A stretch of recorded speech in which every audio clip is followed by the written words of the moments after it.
Assalamu alaikum. Today's topic is wind as an ecological factor and its importance.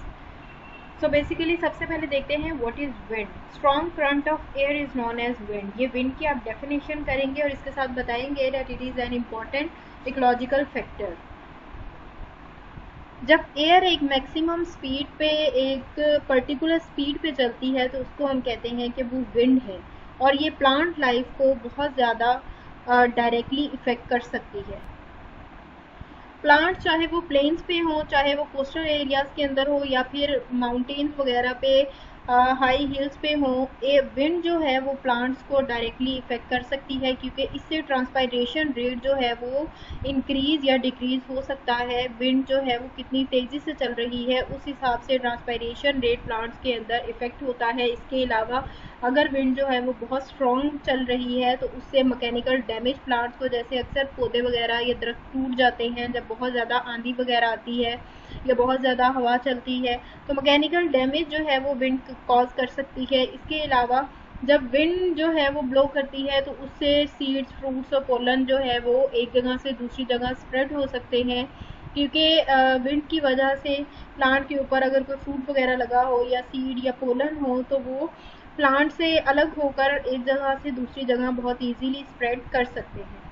तो जब इसकी definition आएगी wind की तो उसके अंदर आपने डेफिनेशन के साथ ये बताना है कि इकोलॉजिकली भी इम्पोर्टेंट है और उसके साथ साथ ये प्लांट्स को डायरेक्टली इफ़ेक्ट करता है और प्लांट्स को मैकेनिकल डैमेज कर सकता है, ट्रांसपायरेशन कर सकता है और डिस्पर्सल में भी हेल्प आउट करता है। तो ये आप उसकी डेफिनेशन के साथ 2 मार्क्स के अंदर लिखेंगे। विंड को डील करने के लिए प्लांट्स ने डिफरेंट मेथडोलॉजीज जो हैं वो अपनाई होती हैं, चाहे वो फिजिकली है या फिर एनाटॉमिकली है। प्लांट्स के अंदर डिफरेंट एडेप्टेशन होती हैं अपने आप को विंड से बचाने के लिए। प्लांट्स जो हैं वो विंड जो है वो प्लांट्स को थोड़ा बहुत डैमेज भी, जैसे उसकी कोई पार्ट वगैरह है उसको डैमेज कर देगी, जैसे कोई प्लांट की ब्रांच वगैरह है उसको तोड़ देगी, या फिर एट टाइम्स ऐसा भी होता है कि पूरे के पूरे ट्री को ही जड़ से प्लांट जो विंड है वो उखाड़ सकती है। इसके अलावा अगर देखा जाए कि प्लांट कौन सी मेथडोलॉजी अपनाते हैं तो फॉरेस्ट के अंदर डिफरेंट हाइट्स के प्लांट होते हैं। तो प्लांट्स की इस तरह से साथ साथ जो है वो हाइट की वजह से या फिर ढेर सारे प्लांट्स की एक जगह प्रेजेंट होने की वजह से विंड वेलोसिटी जो है वो 80% तक रिड्यूस हो सकती है। इसी वजह से डैमेज जो है वो कम होता है। इस तरह के प्लांट्स जो हैं वो विंड ब्रेकर्स के तौर पे या फिर शेल्टर बेल्ट्स के तौर पे यूज़ होते हैं। तो आपको शॉर्ट क्वेश्चन आ सकता है विंड ब्रेक्स या फिर shelter, what are wind breaks या फिर शेल्टर बेल्ट्स। तो उसके अंदर आपने ये आंसर लिखना है कि फॉरेस्ट के अंदर ट्रीज डिफरेंट हाइट के होते हैं और वो रिड्यूस कर देते हैं स्पीड को और एज अ शेल्टर बेल्ट या फिर एज अ विंड ब्रेक जो है वो काम करते हैं। नेक्स्ट विंड ब्रेक की डेफिनेशन भी बताई गई है, वो भी आप उसके अंदर ऐड करेंगे। तो विंड ब्रेक जो है वो basically densely planted strip of plants होती है। मीन्स के साथ साथ लगाए हुए जुड़े हुए प्लांट्स होते हैं जो कि एक ही जगह पर जो है बहुत ज़्यादा लगे होते हैं। 15 मीटर से लेके 60 मीटर तक वाइड हो सकते हैं। मीन्स इतनी रेंज तक जो प्लांट्स हैं वो साथ साथ एक दूसरे के इतने एरिया तक फैले हुए होते हैं और वो बिल्कुल विंड की डायरेक्शन पे, जिस साइड से विंड जो है वो मोस्टली आती है उस डायरेक्शन में राइट एंगल पर होते हैं और ये विंड डायरेक्शन को, विंड की जो वेलोसिटी होती है उसको डायरेक्टली रिड्यूस करने में इम्पॉर्टेंट रोल प्ले करते हैं। विंड ब्रेक्स का इम्पॉर्टेंट रोल ये होता है कि ये ट्रांसपायरेशन के रेट को रिड्यूस कर देते हैं, इवेपोरेशन के ऊपर इनका असर होता है। इसके अलावा एब्रेयन बेसिकली खराश होता है जो प्लांट के ऊपर को माइनर इंजरीज वगैरह आ जाती हैं या फिर प्लांट के जो इम्पोर्टेंट पार्ट्स जो हैं वो एक जगह से दूसरी जगह चले जाते हैं या फिर ब्रेकेज जो है वो प्लांट्स का जो हो जाता है, डिफरेंट ब्रांचेस वगैरह टूट जाती हैं। इसके अलावा सॉइल इरोजन, सॉइल की इम्पोर्टेंट जो लेयर होती है वो एट टाइम्स विंड के साथ जो है वो एक जगह चली जाती है। एट टाइम्स ऐसा होता है कि जब बहुत ज़्यादा आंधी आती है तो बहुत ज़्यादा मिट्टी उड़ती है, तो विंड की वजह से जो सॉइल की अपर मोस्ट लेयर होती है जिसके अंदर बहुत से न्यूट्रिएंट्स होते हैं वो भी ऊपर से चली जाती है, जो कि डिफरेंट एरियाज में चली जाती है। या फिर ऐसा होता है कि जहाँ कहीं पानी होता है वो सारी की सारी सॉइल वाटर में ऐड हो जाती है, वाटर को भी ख़राब कर देती है।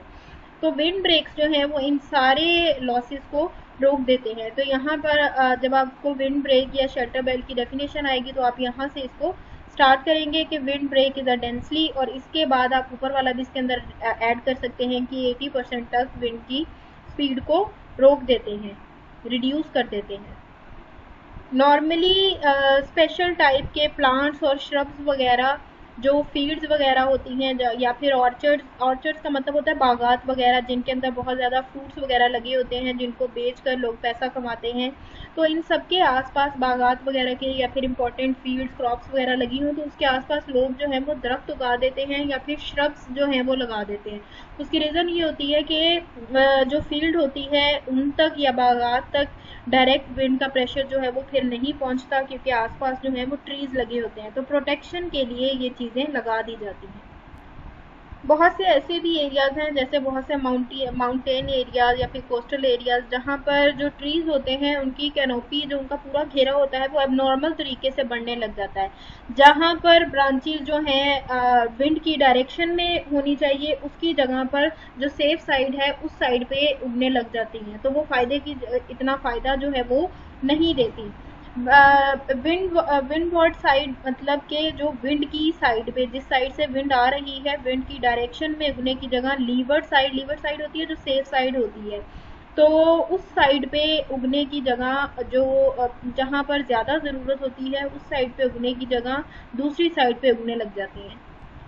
तो इस तरह भी एट टाइम्स हो जाता है कि जिस साइड पे ब्रांचेस को ग्रो करना चाहिए उस साइड पे वो ग्रो नहीं करती। तो यहाँ पर आपने देखा कि किस तरह से wind as an ecological factor जो है वो काम करती है। नेक्स्ट अब देखते हैं adaptations to high wind velocity, कि जब विंड वेलोसिटी बहुत ज़्यादा होती है तो प्लांट्स कौन सी अडेप्टेशन उसके अगेंस्ट लेते हैं। विंड की जो फोर्स होती है वो बहुत ज़्यादा होती है और विंड के साथ sand, dust, snow, different particles जो हैं वो आते हैं और ये सारे के सारे जो हैं प्लांट्स को डैमेज कर सकते हैं। इसलिए प्लांट को अगर सरवाइव करना है, अपने आप को बचाना है, तो उसको डिफरेंट जो है अडेप्टेशंस वो कर लेनी पड़ती हैं। डिफरेंट एरियाज़ में जहाँ पे जैसे कि बहुत खुले एरियाज़ हैं वहाँ पर विंड जो है वो प्लांट्स को बहुत इजीली इफ़ेक्ट कर सकती है। तो प्लांट्स की जो ट्रंक्स होती हैं, जो प्लांट का तना होता है, ये प्लांट का जो नीचे वाला हिस्सा होता है वो इस तरह से अपने आप को बेंड कर लेता है कि विंड की हाई वेलोसिटी जो है उसके ऊपर कम से कम असर अंदाज हो। इसके अलावा डेजर्ट्स वगैरह के अंदर विंड के अंदर बहुत ज़्यादा सैंड के पार्टिकल्स और ग्रिट, एक यहाँ पर वर्ड यूज़ किया है फाइन ग्रिट, तो इसका मीनिंग होता है विंड के साथ डिफरेंट लूज पार्टिकल्स जिसके अंदर सैंड, स्टोन, छोटे छोटे पार्टिकल्स जो हैं वो होते हैं। और ये सारे पार्टिकल्स जो हैं वो जब प्लांट के साथ टकराते हैं तो प्लांट को मैकेनिकल डैमेज जो है वो कॉज कर सकते हैं। तो डेजर्ट वगैरह के एरियाज़ के अंदर डिफरेंट प्लांट जैसे कैक्टस वगैरह है जिनकी ऊपर की लेयर्स जो हैं वो बहुत ज़्यादा थिक होती हैं, उनकी क्यूटिकल बहुत थिक होती है, तो वो इजीली सर्वाइव कर सकते हैं। दूसरे प्लांट्स को बहुत ज़्यादा प्रॉब्लम हो सकती है। बहुत से ऐसे प्लांट्स हैं जो कि जैसे कि कोकोनट पाम और दूसरे पाम ट्रीज जो हैं उनके लीव्स की जो शेप होती है वो बहुत अलग तरह की होती है। उसकी रीज़न ये होती है, जैसे कि ये डायग्राम के अंदर भी दिखाया गया है, उसकी रीज़न ये होती है कि वो विंड वेलोसिटी को कोप अप करने के लिए, विंड वेलोसिटी के डैमेजेस से बचने के लिए अपने आप को इस तरह की शेप में ढाल लेते हैं। तो प्लांट्स एट टाइम्स अपने डायरेक्शंस को चेंज करके, एट टाइम्स अपने ट्रंक की हेल्प से, अपनी लीफ वगैरह की हेल्प से, अपने क्यूटिकल की हेल्प से डिफरेंट तरीके से या फिर डिफरेंट शेल्टर बेल्ट्स क्रिएट करके एक ही जगह पे ढेर सारे प्लांट्स जो हैं वो ग्रो करके, तो डिफरेंट तरीके से प्लांट ने अपने आप को अडेप्ट किया होता है विंड वेलोसिटी से अपने आप को बचाने के लिए।